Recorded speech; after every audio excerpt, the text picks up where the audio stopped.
তো গত পর্বে আমরা দেখেছিলাম সোহার বন্ধু সাংবিন তার এক ক্লাসমেট মুন ডং হিকে অ্যাটেম্প টু মার্ডার করার কেসে ফেসে যায়, আর অন্যদিকে সাংবিনের পক্ষে লয়ার হয় হেইসাং। আর এখানেই 10 বছর পর দেখা হয়ে যায় হেইসাং আর ডোহিউনের। অন্যদিকে কোয়ানো অনেক বড় মুখ করে কেস লড়তে গিয়ে হেরে যায়, আর এখানে হেইসাং তাকে বেশ টিটকারিও মারে। তো চলুন এবার তবে যাওয়া যাক আজকের পর্বের এক্সপ্লেনেশনে। তো এই পর্বের শুরুতে আমরা চা কোয়ানোকে দেখি, যে কিনা তার কেস হেরে যাওয়ার ফ্রাস্ট্রেশন আর হেইসাং এর করা অপমানের রাগ ঝাড়তে ট্রায়াল রুমের সামনে যাচ্ছে তাই বলে চিৎকার করতে থাকে। এরপর সে আস্তে করে ট্রায়াল রুমে যায় হেইসাং এর কেস লড়া দেখার জন্য। কোয়ানো ভেবেছিল হেইসাং তার ক্লায়েন্টের শব্দ স্বীকার করে তাকে আসামি সাব্যস্ত করাবে, কিন্তু যখন হেইসাং বলে সে এসব অপরাধ স্বীকার করে না, তখন সবাই অবাক হয়ে যায়। এবার তো দুই পক্ষের তর্ক শুরু হয়ে যায়।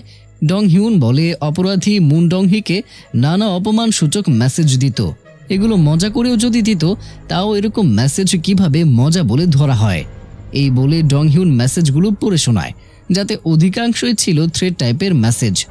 এর প্রেক্ষিতে হেইসাং বলে বন্ধুদের মধ্যে এরকম মজা বা কথা হওয়া অস্বাভাবিক কিছু নয়। এ সময় পেছনের সারিতে বসা সোহা হাত দিয়ে ইশারা করে হেইসাংকে বিভিন্ন ইঙ্গিত দিচ্ছিল, তার বক্তব্য কেমন হচ্ছে বা কোনটা বলা উচিত এসব নিয়ে ইশারায় তাদের কথা হচ্ছিল। এরপর ডং হিউন সাক্ষী ডাকে, যে কিনা সাংবিনকে ধাক্কা দিতে দেখেছিল। তো প্রথমেই সে ছেলে বলে সে নিজের চোখে ধাক্কা দিতে দেখেছে, কিন্তু হেইসাং তাকে আরো জোর দিয়ে জিজ্ঞেস করে, তুমি তো বলেছিলে তুমি শব্দ পেয়ে তারপর তাকিয়েছিলে, তাহলে কিভাবে দেখলে? তুমি কি আসলেই দেখেছো নাকি না? সত্যি উত্তর দাও। তখন ছেলেটা আমতা আমতা করে আর পরে বলে সে নিজের চোখে দেখেনি।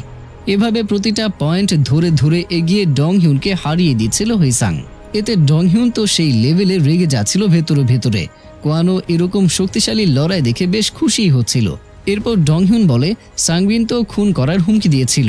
হেইসাং বলে তাতে নিশ্চয়ই প্রমাণ হয় না সে ধাক্কা দিয়ে ফেলে দিয়েছে, আর তাছাড়া পরীক্ষায় খারাপ নম্বর পেলে টিচাররাও এমন অনেক কথাই বলে, তার মানে কি তারা সত্যি সত্যি মেরে ফেলবে? আর তাছাড়া অপরাধী যদি মারতে চাইতো তবে মুন ডং হির মাথায় বেশি আঘাত লাগতো, কিন্তু তার আঘাত বেশি লেগেছে পায়ে। সবচেয়ে বড় বিষয়, খুন প্রমাণিত করতে একজন সাক্ষী অবশ্যই লাগে, যে তখন সেখানে প্রত্যক্ষদর্শী হিসেবে ছিল, কিন্তু সেখানে তো এমন কেউ ছিলই না। ডং হিউন এবার বলে হেইসাং এর পয়েন্টের সাথে আমি একমত, তাই আমি এরপর সাক্ষী দিতে ডাকবো মুন ডং হিকে। জাজ বলে তার জ্ঞান ফিরেছে? আগে বলেননি তো। ডং হিউন বলে আজ সকালেই ফিরেছে। এবার হেইসাং আর সাংবিন তো আশার আলো পায়, কারণ অন্তত মুন ডং হি সত্যিই সাক্ষী দেবে, তাই তারা এই সাক্ষী নিয়ে আপত্তি করে না। এরপর ট্রায়াল রুম থেকে বের হয়ে হেইসাং বেশ আনন্দের সাথে নেচে নেচে যাচ্ছিল। তখন একটা অপরিচিত নাম্বার থেকে মেসেজ আসে যে আমি আসছি। হেইসাং চিনতে পারে না যে কে এই লোক, স্পাম মেসেজ বলে ইগনোর করে দেয়। এরপর সেখানে সোহাকে দেখে তার সাথে সে কথা বলতে যায় আর তাকে ধন্যবাদ দেয় ট্রায়াল রুমে তাকে এভাবে সাপোর্ট দেওয়ার জন্য আর ইশারায় বোঝানোর জন্য। সোহা বলে আমি এটা ফ্রি করিনি। হেইসাং বলে তাহলে কি চাও? সোহা তখন তার উত্তর না দিয়ে হেইসাং এর ঠোঁটের পাশে মার্কারের দাগ ছিল সেটা বোঝাতে চায়, কিন্তু হেইসাং ভেবে নেয় সে চুমু চাইছে, মানে কিসের কথা বলতেছে আর কি। তো এরপর তাই সে তার আঙ্গুলে কিস করে সেটা সোহার গালে দিয়ে দেয়। সোহা এতে বিব্রত হয় আর বলে এসব কি? হেইসাং বলে তুমি কিস চেয়েছিলে, এটা নিয়ে শান্তিতে থাকো। সোহা পরে বুঝিয়ে বলে আসল কথা। এরপর সোহা ওয়াশরুমের দিকে যাচ্ছিল, তখন কারোর কথা তার কানে আসে। সে বলছিল হেইসাং এখন পাবলিক ডিফেন্ডার হয়েছে, তার সাথে আমার বহুদিনের বোঝাপড়া। আর এই কণ্ঠ সোহার কাছে পরিচিত লাগে, আর এটা অন্য কেউই নয়, তার বাবার খুনির কণ্ঠ। এবার সে আশেপাশে খুঁজতে থাকে এখানে সে এসেছে কিনা। এরপর একজনকে সন্দেহ হলে তার পিছু করে সে, কিন্তু শেষ পর্যন্ত দেখা যায় সে ভুল মানুষকে ধরেছে। সেই খুনি অর্থাৎ জুনুক এখন কোর্টে এসে গেছে হেইসাংকে খোঁজার জন্য। সোহা চিন্তায় পড়ে যায় আর ভাবতে থাকে এটা কি করে সম্ভব। এবার কোয়ানোকে দেখা যায় অফিস রুমে এসে হেইসাং এর কেস লড়াইয়ের প্রশংসায় যেন পঞ্চমুখ। লয়ার শিন আর ট্রোয়ের সাথে এটা নিয়ে আলাপ করতে থাকে। হেইসাং যেন বীর যোদ্ধার মতো ডোহিউনের প্রতিটা কথার প্রতিবাদ করেছে সে। এমন সময় সেখানে হেইসাং এর মা আসে দেখা করতে। যেহেতু এরা তাকে চেনে না তাই ভাবে কোনো ক্লায়েন্ট হবে, কিন্তু সে যখন পরিচয় দেয় সে হেইসাং এর মা, তখন সবাই বেশ সম্মান দেখায়। কোয়ানো একটু বেশিই করে। ব্রেকের পরে ট্রায়াল রুমের কাজ আবারও শুরু হয়ে যায়। এবার মুন ডং হি আসে। প্রথমে সে শপথ নেয়, এরপর ডোহিউন তাকে একে একে জিজ্ঞেস করে সেদিন সে একা ওই রুমে ছিল কিনা, তাকে কেউ ধাক্কা দিয়ে ফেলে দিয়েছে কিনা, আর যে ফেলেছে সে এই রুমে আছে কিনা। সব কথা স্বীকার করে মুন ডংহি এবার সাংবিনকে অপরাধী করে। সাংবিন তো রেগে গিয়ে গালাগাল করতে শুরু করে। সেখানে পারলে মুন ডংহিকে মারতেও সে যায়। 2-3 জন ধরেও তাকে আটকাতে পারে না। তো এদিকে যখন মুন ডংহি ফিরে যাচ্ছিল তখন সোহা তার সামনে এসে দাঁড়ায় আর তার চোখে চোখ রেখে তার মনের কথা শুনতে থাকে। মুন ডংহি বলে এখন যদি সে সত্যি কথা বলে দেয় তবে তার জীবনে ঝুঁকির সম্মুখীন হতে হবে। সোহা সব শুনে চিন্তায় পড়ে যায়। ট্রায়াল শেষে সবাই চলে গেলেও হেইসাং মাথা নিচু করে বসেছিল। ডংহিউন এসে বলে আজকের ট্রায়াল আসলে অসাধারণ ছিল, তবে তুমি মন খারাপ করো না, তোমার অনেক ইমপ্রুভ হয়েছে। এদিকে বাইরে সোহা আসল কথা বলার জন্য অপেক্ষা করছিল, কিন্তু যখন হেইসাং বের হয়ে আসে সে সোহাকে অপমান করে তাড়িয়ে দেয়। অন্যদিকে অফিস রুমে হেইসাং এর মায়ের আনা খাবার 3 জনেই বেশ আয়েশ করে খাচ্ছিল। এই সময় হেইসাং এর মা তার মেয়ের আচরণ সম্পর্কে জিজ্ঞেস করে। তখন লয়ার শিন উল্টো পাল্টা কিছু বলার আগেই কোয়ানো আগ বাড়িয়ে হেইসাং এর প্রশংসা করতে থাকে। হেইসাং এর মা তখন কোয়ানোর হাত ধরে হেইসাংকে বুঝিয়ে সুঝিয়ে কাজ শিখিয়ে নেওয়ার রিকোয়েস্ট করে। এমন সময় বাইরে হেইসাং এর চিৎকার শোনা যায়। সে সোহার ওপরে চিৎকার করছিল কারণ সে হেইসাংকে ফলো করছিল। সোহা বোঝাতে চেষ্টা করছিল আসলে মুন ডংহিকে সাংবিন ফেলে দেয়নি, কিন্তু হেইসাং মানতে নারাজ, কারণ যেখানে ভিকটিম নিজে এসে সাক্ষী দিল সেখানে আর কি বলার। কিন্তু সোহা তাকে আবারও বোঝাতে চায়। এদের চেঁচামেচির মাঝেই হেইসাং এর মা সেখানে এসে একটা জোরে ঝাড়ি দেয়। এরপর হেইসাংকে বকাঝকা করতে থাকে যে সে লয়ার হবার যোগ্যই না, এটাও বলে ডংহিউনের কাছে হেরে যাচ্ছে বলে একজনের জীবন নিলামে তোলা যায় না। আর আজ এখানে এসে হেইসাং এর মা অপমানিত হয় বলে জানায়। এরপর সে চলে যায় অফিস থেকে। সিন শিফট হলে আমরা লয়ার শিনকে দেখতে পাই। জুনুকের জেলে সেলে একসাথে থাকা অপরাধীর সাথে কথা বলছিল সে, আর কি এক যেন গেম খেলছিল। এরপর কথায় কথায় হেইসাং আর তার মায়ের সম্পর্কে নানা কথা বলে। তখন সেই লোক জিজ্ঞেস করে হেইসাং এর বয়স কত। লয়ার জবাব দেয় 26 বা 27 হবে। লোকটা থমকে যায়। পরে জানা যায় তার মেয়েও এই বয়সেরই হতো। এখানে আরেকটা রহস্যের খোঁজ পাওয়া যাবে বলে মনে হচ্ছে।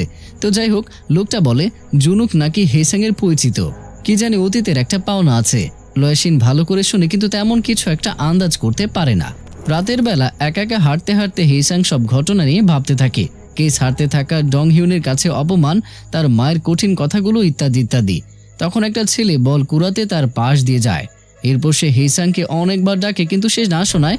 এবার তার সামনে গিয়ে বলে আমাকে মনে আছে, আগেরবার বল ফেরত চেয়েছিলাম কিন্তু আপনি দূরে ফেলে দিয়েছিলেন। ততক্ষণে আরো 2টো ছেলে আসে। হেইসাং অবস্থা ভালো না বুঝতে পেরে বলে আমি তো চিনতে পারলাম না, এই বলে দ্রুত হাঁটতে থাকে। ছেলেগুলো তার পেছনে। তখন আমরা পেছনে কাউকে দেখতে পাই। ছেলেগুলো হেইসাংকে তাড়া করতে শুরু করে। এক পর্যায়ে গলির কিনারায় নিয়ে যায়। সেখান থেকে হেইসাং যাবার রাস্তা পায় না।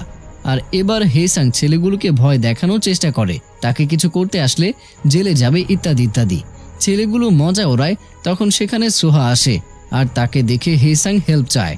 সোহা বলে হেল্প করব, তার আগে প্রমিস করতে হবে সাংবিনের কেসে হার মানা যাবে না। হেইসাং প্রথমে না মানলেও পরে নিজেকে বাঁচাতে প্রমিস করে যে সে সাংবিনের কেস লড়বে। সোহা তো রেডি হয়েছিল ছেলেগুলোর কথা না শুনে মারামারি পর্যায়ে যাবে, কিন্তু ছেলেগুলো চিনে ফেলে এই ছেলে পার্ক সোহা, যে কিনা স্কুলে চঙ্কিকে মেরে সাইজ করে দিয়েছিল। এবার তারা ভয় পেয়ে যায় আর মারামারিতে যায় না, কিন্তু সবাইকে সোহার পায়ের নিচে থেকে যেতে হয়েছিল। এরপর হেইসাংকে বাড়ি পৌঁছে দেওয়ার পথে সোহা বলে মুন ডংহি নিজেই পড়ে গিয়েছিল, তাকে কেউ ধাক্কা দেয়নি। এখন এর বিপরীতে প্রমাণ জোগাড় করতে হবে হেইসাংকে। যাই হোক, বাসায় পৌঁছে দেওয়ার জন্য সোহাকে ধন্যবাদ দিয়ে সে ঘরে যায়।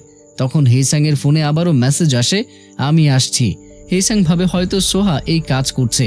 ছেলেটা সত্যি মনে হয় ভালোবাসতে শুরু করেছে, এটা সে ভাবতে থাকে। পরের দিন অফিসে গিয়ে হেইসাং জানায় সে আবারও সাংবিনের কেস লড়বে। এবার সে লয়ার শিনের হেল্প চায়, কিন্তু লয়ার শিন তো নানাভাবে তাকে ইগনোর করতে থাকে আর শেষ পর্যন্ত তাকে হেল্প করতে পারবে না বলে জানিয়ে দেয়। এবার কোয়ানো আসে হেল্প করতে, কিন্তু হেইসাং এবার তাকে তাড়িয়ে দেয়। কিন্তু পরে গিয়ে তাকে জিজ্ঞেস করে সে কিভাবে হেল্প করতে পারে। এরপর কোয়ানোর বুদ্ধিতে তারা দুজনে স্কুল স্টুডেন্ট সেজে ড্রেস পরে স্কুলে যায় তদন্ত করতে। হেইসাং অন্যান্য স্টুডেন্টদের সাথে আলাপ করবে আর কোয়ানো ক্রাইম স্পট আবারও পর্যবেক্ষণ করবে। হেইসাং নতুন স্টুডেন্ট পরিচয়ে 2টি স্টুডেন্টের সাথে আলাপ করতে শুরু করে, সাংবিন আর মুন ডংহিকে নিয়ে। সেখানে দূর থেকে সোহা তাকে দেখে প্রথমে চিনতে না পারলেও পরে চিনে হেসে ফেলে। তারপর স্টুডেন্টদের সাথে কথা বলে হেইসাং কম্পিউটার রুমে যায়। কোন কম্পিউটার মুন ডংহি বেশি ব্যবহার করত সেটা নিয়ে সে ভাবতে থাকে। পেছন থেকে সোহা এসে তাকে সাহায্য করে। সোহাকে এখানে দেখে তো হেইসাং অবাক হয়ে যায়। যদিও পরে সোহা সাহায্যে কম্পিউটার থেকে মুন ডংহির সার্চ হিস্ট্রি বের করে ফেলে। আর অন্যদিকে ক্রাইম স্পট পর্যবেক্ষণ করে কোয়ানো লাইটার আর সিগারেট পায়। মুন ডংহি স্টার হিসেবে মিডিয়ায় পা দিতে যাচ্ছিল, কিন্তু সে স্মোকিং করত। এই স্মোকিং নিয়ে সে ইন্টারনেটে সার্চ দেয়, কিভাবে ধরা না খেয়ে স্মোক করা যায়, কিভাবে সিগারেট কেনা যায় মাইনর হয়েও। আর সেদিন সে একাই ওই রুমে যখন স্মোকিং করছিল, সাংবিন যাওয়ায় সে ঘাবড়ে যায় আর উপর থেকে পড়ে যায়। এসব তথ্য জোগাড় করে হেইসাং যখন মুন ডংহিকে আবারও কোর্টে আসতে বলে সাংবিনকে নির্দোষ প্রমাণ করতে, তখন মুন ডংহি নানাভাবে না করে দেয়।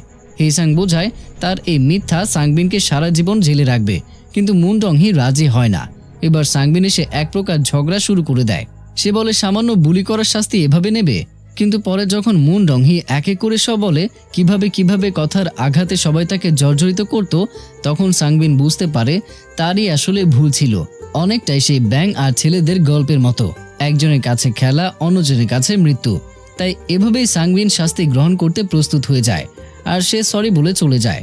সাংবিন এই বলে চলে গেলে হেইসাং এবার মুন ডংহিকে বলে, ভেবে দেখো তুমি এবার কি করবে।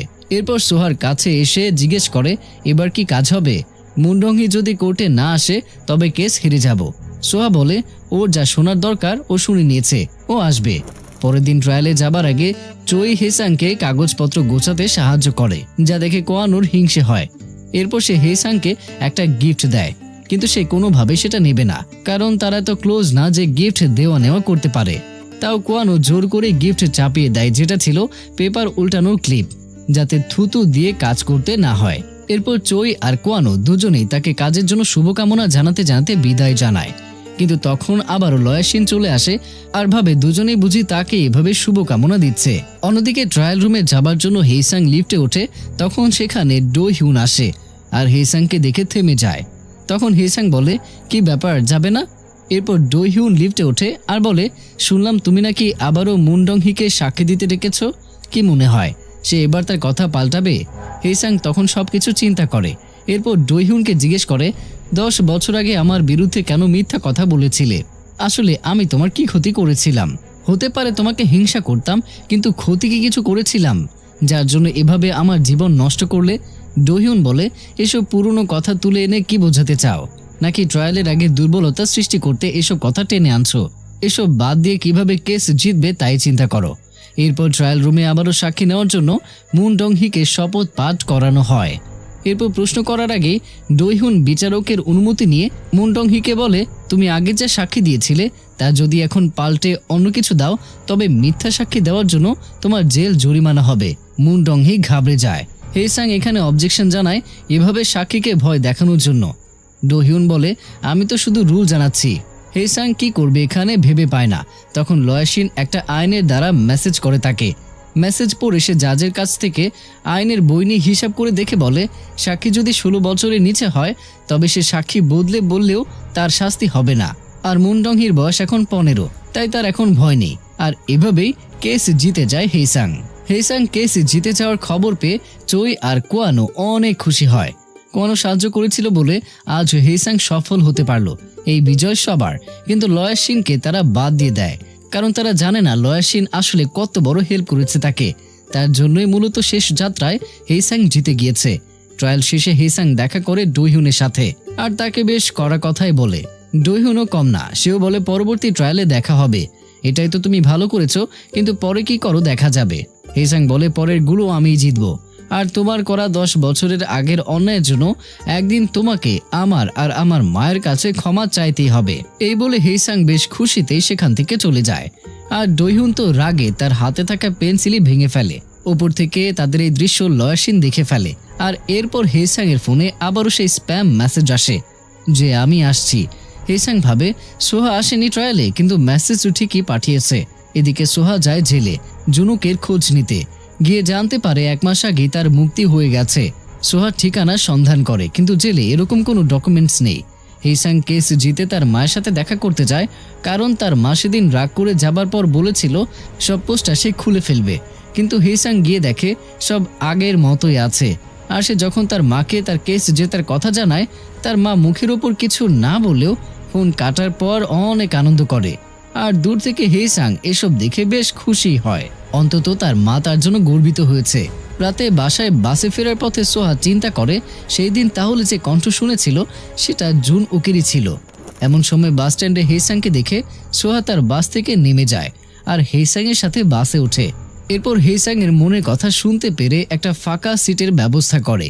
হেইসাং তার ট্রায়াল নিয়ে গল্প করতে শুরু করে, কিন্তু সোহা শুধু জিতে গেছে সাংবিন নির্দোষ এতটুকু শুনেই অন্য সিট দেখে বসে পড়ে। বাড়িতে পৌঁছে দেওয়ার পরে হেইসাং এবার সোহাকে জিজ্ঞেস করে, তুমি আমাকে ভালোবাসতেই পারো, কিন্তু আমাদের লেভেল দেখা উচিত। এরকম আরও কিছু কথা বলে সে। সোহা এসব বলার কারণ জানতে চাইলে হেইসাং সেই মেসেজ দেখায়, কিন্তু সোহা বলে তার কাছে নাম্বারই নাই, তাহলে সে কিভাবে মেসেজ করবে, আর এগুলো স্প্যাম মেসেজ। এভাবে টাকা পয়সার ইনফরমেশন হাতিয়ে নেয়।